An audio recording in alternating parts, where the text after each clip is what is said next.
नमस्कार दोस्तों, मैं हूं एलपी रंजन और मैं आप सभी का राजधानी कोचिंग सेंटर पटना के यूट्यूब चैनल पर स्वागत करता हूं।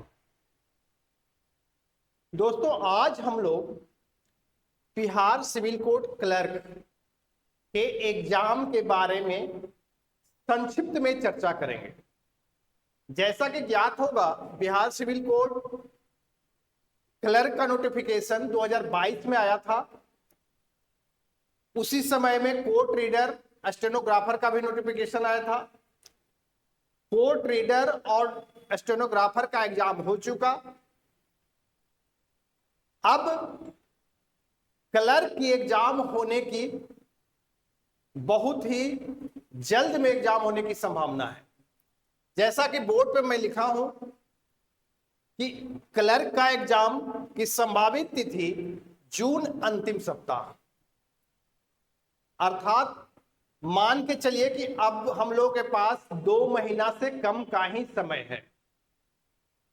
तो अभी से ही तैयारी में आप लोगों को लग जाना होगा, क्योंकि लंबे इंतजार के बाद अब एग्जाम होने की बहुत ही निश्चित है कि जून के अंतिम सप्ताह में हो गए। एक बार इसके एग्जाम पैटर्न पे चर्चा करता हूं। जिनको भी यदि नोटिफिकेशन देखे होंगे उनको याद होगा, नहीं भी देखे होंगे तो याद दिला देता हूं कि एग्जाम का पैटर्न क्या है। एग्जाम पीटी, मेंस एवं इंटरव्यू 3 मोड में है। पीटी में क्या क्या पूछे जाएंगे, किस किस सेक्शन से पूछे जाएंगे, कितने मार्क्स के एग्जाम होंगे। तो पीटी में हिंदी में 20 मार्क्स होगा, इंग्लिश 20 मार्क्स का होगा, जीके एवं करंट अफेयर 15 मार्क्स का होगा, मैथ्स 10 मार्क्स का होगा, रीजनिंग 10 मार्क्स का होगा, कंप्यूटर 15 मार्क्स। इस तरह से आप टोटल जोड़ेंगे तो टोटल आपका 90 मार्क्स, 90 मार्क्स का पीटी का एग्जाम होगा। पीटी का एग्जाम जो होगा एमसीक्यू मोड में होगा, मल्टीपल चॉइस क्वेश्चन होगा, ऑब्जेक्टिव पैटर्न होंगे। जो भी पीटी में क्वालिफाइंग करेंगे वो मेंस के लिए एलिजिबल हो गए। अब जब मेंस की एग्जाम होगी तो यहां थोड़ा चेंज किया गया है। एग्जाम मेंस का भी कुल 90 मार्क्स का ही होगा, जिसमें यहां भी हिंदी 20 मार्क्स का होगा, इंग्लिश 20 मार्क्स का होगा, जीके 15 मार्क्स का। ये तीनों मिलाकर देखेंगे 20 20 40 और 15 55। लेकिन ये तीनों जो सब्जेक्ट है ये एमसीक्यू मोड में नहीं होगा, मल्टीपल चॉइस क्वेश्चन नहीं होगा, डिस्क्रिप्टिव मोड में होगा। अब देखिए डिस्क्रिप्टिव मोड में होगा तो कैसे पूछे जाएंगे प्रश्न। हिंदी और इंग्लिश की बात करें तो हिंदी और इंग्लिश में एसे, लेटर, प्रेसी, जिसको एक प्रेसी को हिंदी में संक्षेपण कहते हैं, यहां संक्षेपण प्रेसी बोलेंगे। एसे समझ ही रहे हैं, लेटर भी समझ रहे हैं, तो इससे लिखना रहेगा। जीके में जो होगा एमसीक्यू नहीं होगा, 1 लाइनर आंसर होगा, आपको आंसर लिखना होगा। तो जीके भी इसको भी कह सकते हैं कि मल्टीपल चॉइस क्वेश्चन नहीं हुआ, डिस्क्रिप्टिव हुआ, लिखना है।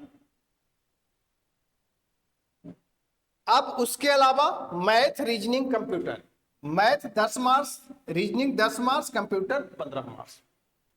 ये 3 सब्जेक्ट मिलाकर कितने होंगे, 10 10 20 और 15 35 मार्क्स। इसका जो एग्जाम होगा वो एमसीक्यू होगा, मल्टीपल चॉइस क्वेश्चन। तो इस तरह से मेंस भी आपका 90 मार्क्स का होगा। तो मेंस जो क्वालिफाई करेंगे या मेंस का एक रिजल्ट निकलेगा, उसके बाद आपको 10 मार्क्स का इंटरव्यू होगा। अर्थात मेंस का मार्क्स प्लस इंटरव्यू का मार्क्स मिलाकर कुल 100 मार्क्स पे आपके मेरिट बनेंगे। तो 100 मार्क्स पे मेरिट बनेगा, उसके अनुसार आपका सिलेक्शन होगा। आपको यहीं पर बता दें कि इसके एग्जाम के लिए हम लोग कंप्लीट सिलेबस का बैच लेकर आ रहे हैं। पूरे सिलेबस का होगा, मैथ भी होगा, इंग्लिश भी होगा, जीके भी होगा, हिंदी भी होगा, रीजनिंग भी होगा, कंप्यूटर भी होगा। सारे सब्जेक्ट आपको पढ़ाए जाएंगे। बहुत ही स्पेशलाइज्ड टीचर, अनुभवी शिक्षक पढ़ाएंगे, सारे लोग अनुभवी हैं काफी लंबे समय का। तो जिनको भी बैच ज्वाइन करना होगा वो कोचिंग के जो भी मोबाइल नंबर, कॉन्टेक्ट नंबर आपको दिया हुआ होगा, थंबनेल यानी जगह डिस्क्रिप्शन में भी दिया हुआ होगा, उस पर संपर्क करेंगे। जो न्यू बैच हम लोग का स्टार्ट होगा वो 9 मई 2024 से स्टार्ट होगा। ऑनलाइन ऑफलाइन दोनों मोड में होगा। जिनको ऑफलाइन में पढ़ना है वो यहां आकर कोचिंग में संपर्क कर सकते हैं। अशोक राजपथ में पटना यूनिवर्सिटी के सामने है, गोल्डन द्वार जो है पटना यूनिवर्सिटी का, उसका सामने। जो भी यदि पटना में नहीं होंगे बच्चे और ऑनलाइन में पढ़ना चाहते हैं वो ऑनलाइन में भी आप क्लास ज्वाइन कर सकते हैं। ऐप के थ्रू पढ़ाया जाएगा, इसका ऐप भी है, ऐप भी डाउनलोड कर सकते हैं। इन विषयों में जो मैथ का सब्जेक्ट है वो मैं ही पढ़ाऊंगा। तो मैथ में क्या क्या सिलेबस है और कहां से क्वेश्चन पूछे जाएंगे वो नोटिफिकेशन में क्लियरली मेंशन है। तो देखिए मैथ्स का मैं सिलेबस यहाँ पे जो नोटिफिकेशन के अनुसार है, उसका नोटिफिकेशन दिया गया है, उसके अनुसार उन्होंने बोर्ड मास लिखा है। बोर्ड मास जहां सिंप्लीफिकेशन होगा, सरलीकरण की बात होगी, वहीं बोर्ड मास का क्वेश्चन होगा। बेसिक कैलकुलेशन तो दोनों एक ही चीज हो गया। बोर्ड मास जहां भी बेसिक कैलकुलेशन सिंप्लीफिकेशन की बात होगी वो बोर्ड मास होगा। तो एक ढंग से यहाँ पे सिंप्लीफिकेशन से प्रश्न होंगे। ये नंबर सिस्टम का पार्ट है। नंबर सिस्टम वैसे बहुत बड़ा टॉपिक है, उसमें सारे चीज नहीं पढ़ने हैं। मतलब हमको बेसिक सवाल सिंप्लीफिकेशन का पढ़ना है जिसमें बोर्ड मास भी हो सकता है कुछ फ्रैक्शन से हो, डेसिमल से हो, उससे भी सवाल होगा। यहाँ पे लिखा नहीं है लेकिन पूछते हैं, सवाल पूछे भी गए, कोर्ट रीडर में था exam question. Time and distance, समय एवं दूरी, टाइम एंड वर्क, समय एवं कार्य, एसआई सीआई, साधारण ब्याज, चक्रवृद्धि ब्याज, रेशियो प्रोपोर्शन, अनुपात एवं सनुपात। तो उन्होंने अपने सिलेबस में इतना ही दिया है और इतना ही से प्रश्न पूछा है। लेकिन हो सकता है जब एसआई सीआई से प्रश्न पूछे जा रहे हैं तो थोड़ा हो सकता है कि प्रॉफिट एंड लॉस से भी पूछ दे, परसेंटेज से भी पूछ दे।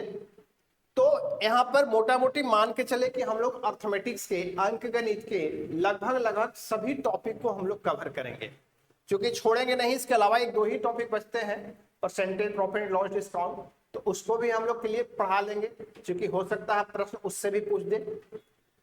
तो एक मैथ का सिलेबस है, बहुत ज्यादा सिलेबस नहीं है। तो जिनको भी बैच चाहे ऑनलाइन हो या ऑफलाइन हो, जिस मोड में अभी आप अपने आप को सुटेबल समझते हो, आपके लिए जो भी सुविधाजनक होगा, जो भी आपको सुविधा लगे, उस मोड में मैं बैच को ज्वाइन कर सकते हैं। इसके लिए आप कोचिंग के कांटेक्ट नंबर पर संपर्क करें या कोचिंग के ऑफिस में आकर संपर्क करें। चूंकि बहुत ज्यादा समय नहीं है बैच स्टार्ट होने का, 9 मई 2024 अर्थात अगले बृहस्पतिवार से बैच स्टार्ट करने जा रहे हैं।